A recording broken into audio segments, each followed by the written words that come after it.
আসসালামু আলাইকুম বন্ধুরা। আজকে আমরা গুগল অ্যাপসের ক্যালেন্ডার, ট্রান্সলেট এবং গুগল ফটো এই তিনটা বিষয় নিয়ে আলোচনা করব। এই তিনটা খুবই গুরুত্বপূর্ণ বিষয়। বন্ধুরা, এখানে গুগল ক্যালেন্ডার দেখতে পাচ্ছেন। এই গুগল ক্যালেন্ডার এমন একটি অ্যাপস যেখানে আপনি আপনার প্রতিনিয়ত, যদি আপনি কোনো সার্ভিসে থাকেন, আপনি কোনো ব্যবসায়ী হন কিংবা আপনি স্টুডেন্ট হন, আপনার বিভিন্ন টাইম শিডিউল থাকা লাগতে পারে। তো এই গুগল ক্যালেন্ডার আপনার যে টাস্ক, আপনার যে ইভেন্ট, এগুলো ম্যানেজমেন্ট করতে সহযোগিতা করবে। তো এটার ফলে আপনি আপনার বিভিন্ন কাজ শিডিউল করতে পারবেন এবং গুগল ক্যালেন্ডার আপনাকে রিমাইন্ড করাবে। তো এতে এবং যদি আপনি গ্রুপে কাজ করেন, বিভিন্ন গ্রুপ ওয়াইজ, তাহলে সেই গ্রুপ ওয়াইজ বিভিন্ন যে ইভেন্ট, বিভিন্ন যে কাজ, বিভিন্ন অ্যাপয়েন্টমেন্ট, এগুলো সেট করা থাকবে। এগুলো আপনাকে রিমাইন্ড করবে। এটাই মূলত গুগল ক্যালেন্ডার। আর গুগল ট্রান্সলেট হচ্ছে, এখানে আপনি যে কোনো ছবি, যে কোনো লেখা বা ডকুমেন্টসকে আপনি ট্রান্সলেট করতে পারবেন যে কোনো ভাষা থেকে যে কোনো ভাষায়। এরপর পাবো আমরা ফটো, গুগল ফটো। এটাও খুবই গুরুত্বপূর্ণ একটি অ্যাপস। এখানে এই গুগল ফটোতে বিভিন্ন ছবি আপনি সংরক্ষণ করতে পারবেন এবং আমরা এর আগেই জেনেছি যে 15 GB মেমোরি বা স্টোরেজ গুগল আপনাকে প্রোভাইড করবে। সেই 15 GB মধ্যে আপনি অনেক ছবি, আপনি যদি ছবিগুলো ফিল্টারাইজ করে অতি প্রয়োজনীয় ছবিগুলো যদি আপনি ওখানে রাখেন, সংরক্ষণ করেন, তাহলে দীর্ঘদিন আপনি এটা রাখতে পারবেন। এজন্য এই তিনটা টপিকসই আজকে গুরুত্বপূর্ণ। তো বন্ধুরা, চলুন শুরু করি। আমরা গুগল ক্যালেন্ডারে আগে প্রবেশ করব। ক্যালেন্ডারে প্রবেশ করার পরে দেখুন ইন্টারফেস আমি ব্ল্যাক করেছি। তো ইন্টারফেস তিনভাবে করতে পারেন। আপনি যখন প্রবেশ করবেন তখন ওরা তিন ধরনের কালার আপনাকে দেখাবে। আপনার যেটা পছন্দ হবে আপনি সেইভাবে ইন্টারফেস আপনি সেট আপ করতে পারবেন। তো দেখুন এখানে আছে ক্রিয়েট, নতুন ইভেন্ট। আপনি এখানে দেখুন ইভেন্ট, টাস্ক, অ্যাপয়েন্টমেন্ট, শিডিউল। তো ইভেন্টও আপনি সেট করতে পারবেন, টাস্ক, অ্যাপয়েন্টমেন্ট, শিডিউল। আবার এখান থেকে না যে আপনি সরাসরি এটা হচ্ছে উইকলি আছে, তা আপনি এটা মান্থলি নিতে পারবেন। মান্থলি নেওয়ার পরে দেখুন আমি এখানে কয়েকটা ইভেন্ট সেট আপ করেছি। 14 এপ্রিল, যেহেতু আমাদের বাংলা পহেলা বৈশাখ, সেদিনে আমি কি করব সেটা আমি সেট করেছি। তারপরে 18 এবং 19 এপ্রিল আমার অস্ট্রেলিয়ান বায়ারের সঙ্গে মিট আছে। তো সেটা আমি শিডিউল এভাবে সেট করেছি। তো মূলত এভাবে সেট করতে হবে। দেখুন আমরা এখন আজকে 13 তারিখ। তো আজকের দিন যদি আমি কোনো সেট আপ করতে যাই, তাহলে এই যে সেলটা আছে, এই সেলে আমি একটা ক্লিক করব। ক্লিক করলেই আমার এখানে যে দেখুন একটা বক্স এসে গেছে। এখানেই আমি কিন্তু আমার যে ইভেন্ট এবং টাস্ক, এটা কিন্তু আমি সেট আপ করতে পারবো।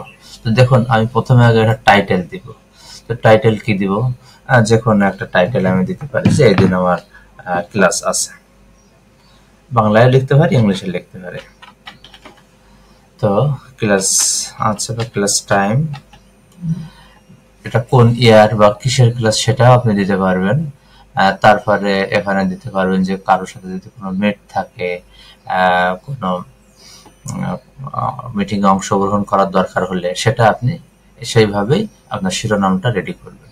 তারপরে দেখুন বলছে যে অ্যাড টাইম, টাইমটা আপনি সেট করুন। তো আজকে 13 তারিখ, তাহলে আজকেও আপনি টাইম শিডিউলটা করতে পারেন। যেমন এখানে আমার ডেট আছে, ডেট ওটাই থাকবে। এরপরে আমার রিমাইন্ডটা কখন আসবে, রিমাইন্ডটা আসবে, আচ্ছা ডাজ দ্যাট রিপিট হবে। আচ্ছা এরপরে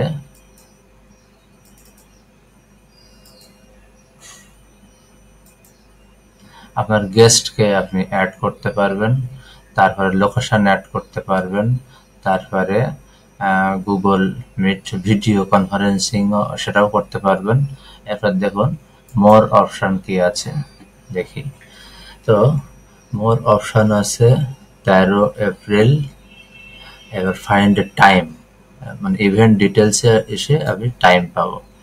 টাইম এখানে আছে হচ্ছে টুডে, তারপরে 13 তারিখ। এবার আপনি কয়টার দিকে, দেখুন আমি 12টায় টাইমটা আমি সেট করলাম 12টা। এরপরে দেখুন 12টা থেকে 1টা টাইম জোন এখানে আছে আপনার। টাইম জোন এটা বাংলাদেশ টাইম আছে, ঠিক আছে। আমরা যেহেতু বাংলাদেশে আছি বাংলাদেশ টাইমটা রাখবো। তো এভাবে একটা ইভেন্ট সেট করে আমি এটাকে সেভ করে রাখলাম। তাহলে ক্লাস টাইম হচ্ছে আমার 12টা থেকে 1টা পর্যন্ত।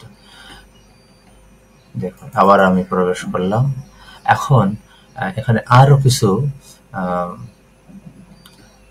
ইনফরমেশন আপনার দিতে চাইলে দিতে পারবেন। যেমন দেখুন এখানে আরো ডেসক্রিপশন আছে, তারপরে এখানে আছে print, delete, duplicate, publish, event, change owner, অর্থাৎ এটা আপনি পাবলিশও করে দিতে পারবেন। এরপর আমরা যেটা পাবো যে বিজি টাইম, আচ্ছা ভিজিবিলিটি, প্রাইভেট, প্রাইভেটও দিতে পারেন, পাবলিকে দিতে পারেন, যেটা আপনার সুবিধা। আপনার যদি গ্রুপ ওয়াইজ হয় তাহলে এটা পাবলিক দিবেন। আচ্ছা এরপরে আসুন আমরা পেলাম টাইম জোন পেলাম, তারপরে অল ডে পেলাম, ফাইন্ড ডে টাইম পেলাম। এবার দেখুন অ্যাড নোটিফিকেশন, এই নোটিফিকেশনটাও আমরা অ্যাড করতে পারি। তো কতক্ষণ আগে নোটিফিকেশনটা দিবে, এটা 30 মিনিট কিংবা অতক্ষণ না রেখে আমরা দিলাম নোটিফিকেশন এখানে 15 মিনিট রাখবো, 15 মিনিট একটা, আর একটা হচ্ছে 10 মিনিট, এই দুইটা রাখলাম। আবার আরো নোটিফিকেশন আপনি অ্যাড করতে পারবেন। তো এভাবেই মূলত আপনি আপনার যে এটা হচ্ছে ইভেন্টটা আপনি সেট করে সেভ করতে পারবেন। তো এরপরে আপনি ওই একই তারিখে আরো ঘন্টায় ঘন্টায় এটা সেট করতে পারবেন, এবং যতগুলো সেট করবেন সব এখানে এসে জমা হবে। তো এরপরে আমি যদি অন্য যে কোনো দিনে আমি কোনো শিডিউল আমি যদি সেট করতে চাই, সেক্ষেত্রে দেখুন এখানে আছে ইভেন্ট, এখানে আছে হচ্ছে ইভেন্ট। আচ্ছা এখানে ইভেন্ট এবং টাস্ক সবগুলো 3টা অপশনে আমি নিয়ে আসতে পারবো।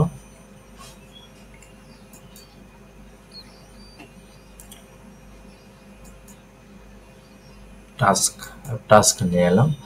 তো টাস্ক ও ইভেন্ট, টাস্ক এবং অ্যাপয়েন্টমেন্ট 3টা একসঙ্গে আসবে। তো 3টা টাস্ক আমি আজকের তারিখ, তো এটা আমি চেঞ্জ করে দেব।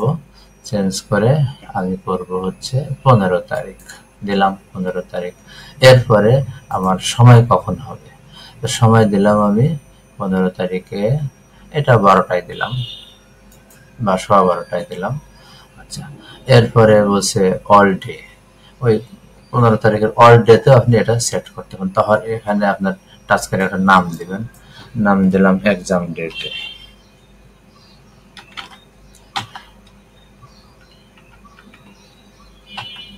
এক্সাম ডেটে এরপরে আসলো, এটা রিপিট হবে না।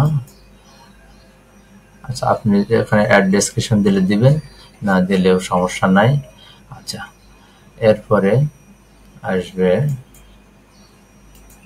আচ্ছা এটা সেভ করুন আগে। সেভ করার পরে আপনার যদি কোনো সমাধান দরকার হয় তাহলে আপনি আবার এখানে ডাবল ক্লিক করে এটা ওপেন করতে পারবেন, করে তারপরে আপনার প্রয়োজন মতো আপনি আপনার এই টাস্ক টাইম বা টাস্কের যে ডেসক্রিপশন এটাও আপনি সেট আপ করতে পারবেন। এরপর দেখুন চেক করলাম। এরপরে আমি অ্যাপয়েন্টমেন্টটা রেডি করতে পারবো। তো অ্যাপয়েন্টমেন্টে যেতে গেলে আমি আবার এখানে ক্যালেন্ডারে ক্রিয়েটে গেলাম, ক্রিয়েটে যাওয়ার পরে অ্যাপয়েন্টমেন্ট শিডিউলে যাওয়ার পরে দেখুন এখানে অ্যাপয়েন্টমেন্ট ডিউরেশন কত সময় থেকে কত সময়, তারপরে অ্যাভেলেবিলিটি রিপিটেড না উইকলি, অনেকেরই প্রতিদিন অ্যাপয়েন্টমেন্ট থাকে, সেগুলো এখানে সেট করা যাবে। তারপরে দেখুন Sunday, Monday, Tuesday, Wednesday, Saturday, এইভাবে আপনি অনেকগুলো এখানে সেট আপগুলো আছে, এখানে নোটিফিকেশন আছে, সব আপনি এভাবেই সেট আপ করতে পারেন। বিশেষ করে যারা বড় বড় ব্যবসায়ী বা বড় বড় প্রতিষ্ঠান, অফিস আদালত, সেখানে বর্তমান যুগে এটা খুবই প্রয়োজনীয় এবং সময় সেভ করে এমন একটা অ্যাপস। তো সুতরাং আমরা বলতে পারি বন্ধুরা যে গুগল ক্যালেন্ডার খুবই গুরুত্বপূর্ণ একটি অ্যাপস বর্তমান সময়। তো এরপরে আমরা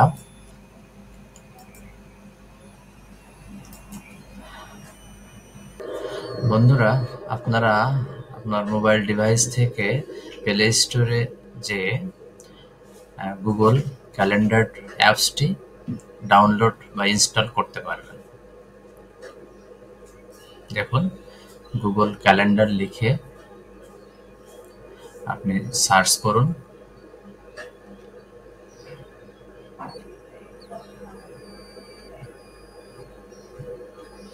অর্থাৎ এর আগে আমরা যেভাবে শিখেছি যে আপনার মোবাইল ডিভাইসে যদি আপনি গুগল ক্যালেন্ডার অ্যাপসটি নেন এবং ইনস্টল করেন, তো আমরা এতক্ষণ যে কাজগুলো করলাম বন্ধুরা, এই কাজগুলো আমাদের যে গুগল অ্যাকাউন্টে আমরা কাজগুলো করলাম গুগল ক্যালেন্ডারে, তো এইগুলো আপনার এখন আপনার ডিভাইসে এটা শো করবে। তো ক্যালেন্ডারটি যখন ইনস্টল হয়ে যাবে তারপরে আপনি ওপেন করুন। ওপেন করলেই আপনি ক্যালেন্ডার দেখুন এখানে কিছু ইন্টারফেস আসছে, কিছু শর্ত আসছে, তো আপনি অ্যালাউ করুন, এরপর এনএবল করুন। এনএবল করলে দেখুন ডিসপ্লে ওভার আদার অ্যাপস। তো এখানে ক্যালেন্ডার অ্যারোতে প্রবেশ করুন, করে অ্যালাউ করে দিন, তারপরে অ্যালাউ লোকেশন পারমিশন অ্যালাউ ভাষা ইংলিশ আসবে, তারপরে ইনস্টল। দেখুন এবার আপনার যে আমরা যে কাজগুলো করলাম ডেস্কটপে বসে, সেগুলো আমার মোবাইল ডিভাইসে এসে গেল এবং নোটিফিকেশন যেভাবে সেট করেছি সেভাবেই ও 15 মিনিট আগে 10 মিনিট আগে আমাকে সে নোটিফিকেশন দিবে। তাহলে আমি বুঝতে পারবো যে আমার শিডিউল কখন কোনটা আছে, সেইভাবেই আমি নিজেকে প্রিপেয়ার করতে পারবো। এভাবেই মূলত আপনি এটা ব্যবহার করতে পারবেন।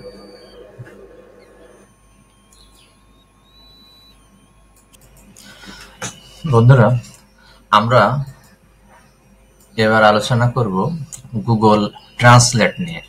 তো বর্তমান যুগে আসলে ট্রান্সলেট খুবই গুরুত্বপূর্ণ একটি অ্যাপস, অর্থাৎ বিভিন্ন ভাষায় আপনার ডকুমেন্টকে ট্রান্সলেট করা প্রয়োজন হতে পারে, যেহেতু এখন আন্তর্জাতিকতার সময়। এই সময়ে বিভিন্ন আন্তর্জাতিক ব্যবসা বাণিজ্য সহ বিভিন্ন সম্পর্ক আমাদের থাকে, কিংবা ইংরেজি কোনো বিষয় আপনার যখন তখন ট্রান্সলেট করার দরকার হতে পারে। তো এই অ্যাপসটি আপনাকে খুবই খুবই সহযোগিতা করে। তো আমরা একটু দেখবো, ও খুব অল্প সময়ে আমরা শিখে যাবো বন্ধুরা। একটু ধৈর্য ধরে আমার ভিডিও ক্লাসটা দেখুন, শুনুন, প্রয়োজনে প্র্যাকটিস করবেন, দেখবেন যে আরও শিখতে পারবেন। তো আমরা এখানে দেখুন যে এখানে ইন্টারফেসটা পেলাম, সেখানে 4টা অপশন আছে, টেক্সট, ইমেজ, ডকুমেন্টস, ওয়েবসাইট। এই 4টা জায়গা থেকে 4 রকম তথ্য সংগ্রহ করে আপনি যে কোনো ভাষায় ট্রান্সলেট করতে পারেন। আবার এমন কিছু বিষয় আছে যেটা আপনি কোনো জায়গা থেকে আপনি সেটা কপি করেছেন, কপি করে এখানে যদি পেস্ট করেন, করে যদি ডিটেক্ট ল্যাঙ্গুয়েজে দেন, অর্থাৎ আপনি কোন ভাষা সেটা জানেন না, তাহলে ডিটেক্ট ল্যাঙ্গুয়েজ দিলেও আপনার ভাষাটা আপনি পেয়ে যাবেন, বা কোন ভাষায় সেটা লেখা হয়েছে বা ডকুমেন্টটা কোন ভাষায়। তো আমরা কোনো টেক্সটকে আমরা ট্রান্সলেট করব, তো সেক্ষেত্রে আমরা যদি এখানে এখানে দেখুন কিছু লেখা আছে যে বাংলা ইভেন্ট ক্যালেন্ডার সম্পর্কে। আমরা একটু আগে যেটা আলোচনা করলাম, গুগল ইভেন্ট ক্যালেন্ডার বা গুগল ক্যালেন্ডার, তো এটা আমরা এখানে পেস্ট করলাম। পেস্ট করার পরে এটা দেখুন ইংলিশে আছে, এখানে বাংলায় ট্রান্সলেট হয়ে গেল। অনেক সময় এখানে যদি বাংলা থাকে তাহলে কিন্তু ট্রান্সলেট হবে না, এটা একটু খেয়াল করবেন যে আমি কোন ভাষা থেকে কোন ভাষায় ট্রান্সলেট করতে চাই। তো আবার তাহলে এটা আপনার যখন ট্রান্সলেট করা হয়ে যাবে তখন আপনি এটা কপি করে আপনার মূল ফাইলে পেস্ট করবেন। আচ্ছা, এরপরে যদি আপনি মনে করেন যে আপনি কিছু কথা বলবেন, সেই কথা আপনি এখানে এখানে কথা বলবেন এবং লেখা উঠবে, সাথে সাথে ট্রান্সলেট হয়ে যাবে। এটা খুব চমৎকার না? তো দেখুন আমি যে কথাগুলো বলবো সে কথাগুলো এখানে উঠে আসবে। তো এখন আমি কথা বলতে পারি। আমি যে কথাগুলো বলবো সেই কথাগুলো ইংরেজিতে ট্রান্সলেট হয়ে পাশাপাশি দেখাবে, এবং ট্রান্সলেট হয়ে যাওয়ার পর আপনি সেটাকে কপি করে, দেখুন এখানে কপি আছে, এই কপি ক্লিক করলে আপনার যে লেখাগুলো ইংরেজিতে ট্রান্সলেট হয়েছে সেগুলো আপনি কপি করতে পারবেন। তো দেখুন আমি যে কথাগুলো বললাম, এবার বন্ধ করলাম, আমি যে কথাগুলো বললাম সেগুলো দেখুন এখানে উঠে আসছে। তো এখন আমি কথা বলতে পারি। এখানে একটা দাড়ি দিয়ে দিলাম,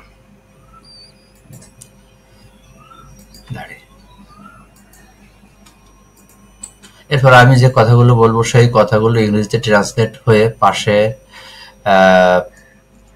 পাশাপাশি পাশের এখানে দিন ফাইলে বা পাশের বা পাশে দেখাবে, এখানে দেন বা পাশে দেখাবে, বা পাশে দেখাবে, দেখাবে বা পাশাপাশি দেখাবে, এখানে দাঁড়িয়ে। এবং দেখুন, এবং ট্রান্সলেট হয়ে যাওয়ার পর আপনি সেটাকে কপি করে নিতে পারবেন,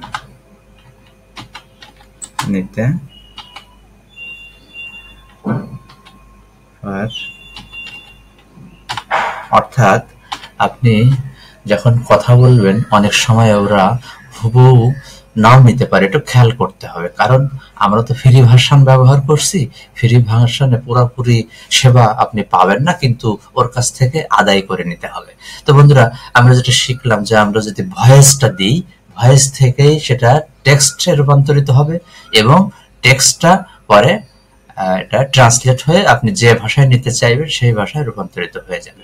তো মোটামুটি আমরা টেক্সটটা শিখলাম। এবার দেখুন ইমেজ থেকে, তাহলে আমরা এটা কেটে দিই আমরা এখন যে কোনো একটা ইমেজ নিয়ে আসতে পারি। তো এখন বলছে যে ড্র্যাগ অ্যান্ড ড্রপ, তো এখান থেকে আমরা এইখানে যাবো। দেখুন অনেক সময় এখানে যদি ক্লিক করি তাহলে কিন্তু হবে না, আমরা এ পাশে আসবো, এ পাশ থেকে ক্লিক করে আমরা যে কোনো একটা ছবি নিতে পারি। তো আমরা এই ছবিটা নিলাম, এই ছবিটা নেওয়ার পরে দেখুন ও কাজ শুরু করেছে। এবার দেখুন ও কি করছে, আমার একটা ভুল হয়েছে যে এটা বাংলায় ছিল, বাংলা থেকে ইংলিশে আসবে, সুতরাং আমাকে এটা খেয়াল করতে হবে। যে এটা যখন আমি বাংলা দেব, বেঙ্গলি থেকে ইংলিশ, তখন দেখুন ও আমার যে ডকুমেন্ট ছিল বাংলাতে সেটা ও ইংলিশে ট্রান্সলেট করে এমএস ওয়ার্ডে রূপান্তর করে আমাকে এখানে দিয়ে দিয়েছে। এই যে এখন আমি এটা যদি নিতে চাই, আমি ডকুমেন্টটা অবশ্য হচ্ছে কপি টেক্সট, এই কপিটা টেক্সটটা কপি করতে পারি। কপি করে এবার আমার একটা ফাইলে নিয়ে যাব, যখন একটা ফাইলে নিয়ে আমি এখানে বসিয়ে দিলাম। তো দেখুন বন্ধুরা, খুব অ্যামেজিং একটা বিষয়, যেটা আমরা 10 বছর আগেও কল্পনা করতে পারিনি যে এত সহজ হয়ে যাবে, আমাদের টেকনোলজি আমাদেরকে এত সহজ করে দিবে। তো এটা আমরা কেটে বের হয়ে এলাম। এরপরে আমরা যেটা পাবো যে ডকুমেন্ট। তো ইমেজ যেভাবে নিয়ে আমরা এখানে ট্রান্সলেট করলাম, ঠিক একই প্রক্রিয়ায় ডকুমেন্টস আমরা excel file, MS word file, এগুলো নিয়েও আমরা কিন্তু ট্রান্সলেট করতে পারি একই প্রক্রিয়ায়।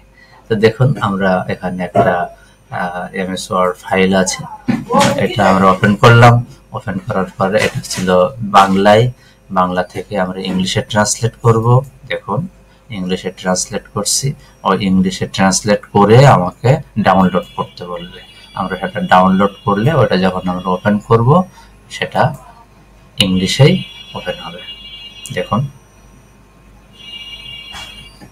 এটা ইংলিশে ওপেন হয়ে গেছে, বাংলায় ছিল, এটা ইংলিশে ওপেন হবে।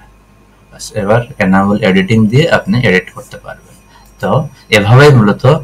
আর একটা আছে ওয়েবসাইট, অর্থাৎ আপনি যে কোনো ওয়েবসাইটে যেতে যান, সেই ওয়েবসাইট যাওয়ার পরে যদি সেটা ইংলিশে থাকে তাহলে ওই ওয়েবসাইটের লিঙ্কটা কপি করে এখানে দিবেন। কপি করে দিয়ে এখানে ক্লিক করলেই ওই ওয়েবসাইটে আপনাকে নিয়ে যাবে এবং সেটা ইংলিশে যদি থাকে তাহলে ইংলিশ থেকে বাংলায় আপনাকে দেখাবে। তো এভাবে মূলত আমরা গুগল ট্রান্সলেটটা সম্পর্কে জানলাম। আর যেগুলো আপনার একটু আটকে যাবেন, প্র্যাকটিস করবেন, তাহলে সমাধান হয়ে যাবে। এরপরে আমরা যে অ্যাপসটা নিয়ে আলোচনা করব সেটা হচ্ছে গুগল ফটো। এই ফটো খুবই গুরুত্বপূর্ণ একটি বিষয়। এখানে দেখুন ফটো আপডেট আসবে, অ্যালবাম করতে পারবেন, ডকুমেন্ট নিতে পারবেন বা ফেভারিটে রাখতে পারবেন। তারপরে বিভিন্ন পিপল থাকবে, প্লেস থাকবে, ভিডিও এখানে আপনি নিতে পারবেন। তারপরে রিসেন্টলি অ্যাডেড গুলো আপনি দেখতে পারবেন। তারপরে যেগুলো আর্কাইভ করতে পারবেন, যেগুলো আপনার পছন্দ হবে না। তারপরে আপনি লক ফোল্ডার, অর্থাৎ এই ফোল্ডারে আপনি এমন কিছু ছবি রাখতে পারবেন যেটা আপনিই দেখতে পারবেন, হ্যাঁ, পাসওয়ার্ড দিয়ে এটা রাখতে পারবেন। তো এভাবেই মূলত আমরা দেখুন গুগল ফটোতে আমরা ছবিগুলো রাখতে পারবো। তো এখানে আমরা যেটা পাবো যে ক্রিয়েট অ্যান্ড অ্যাড ফটো। দেখুন এখানে অ্যালবাম আছে, কোলাজ আছে, হাইলাইট ভিডিও আছে, অ্যানিমেশন আছে, শেয়ার উইথ পার্টনার আছে, import photo, backup folder, Google ড্রাইভেও আপনি রাখতে পারবেন। তো এভাবে মূলত আমরা এই গুগল ফটোটা ব্যবহার করতে পারি এবং আপনার যে মোবাইল ডিভাইস থাকবে সেই মোবাইল ডিভাইসের সঙ্গে যদি আপনি লিঙ্ক করেন তাহলে যে ছবিগুলো আপনি তুলবেন সেই ছবিগুলো সরাসরি আপনার এই গুগল ফটোতে অ্যাড হবে। তো এভাবেই মূলত আমরা আজকে 3টা টপিক শিখলাম। বন্ধুরা, আপনারা এটা একটু প্র্যাকটিস করবেন, তাহলে আরো ভালো কিছু আপনারা শিখতে পারবেন। তো আমার চ্যানেলটি সাবস্ক্রাইব করুন এবং ভালো লাগলে লাইকস দিন, ভালো না লাগলে ডিসলাইক দিন, দিয়ে আমাকে পাশে রাখুন এবং পাশে থাকুন। সবার সুস্বাস্থ্য এবং মঙ্গল কামনা করে আজকের মতো শেষ করছি। আসসালামু আলাইকুম।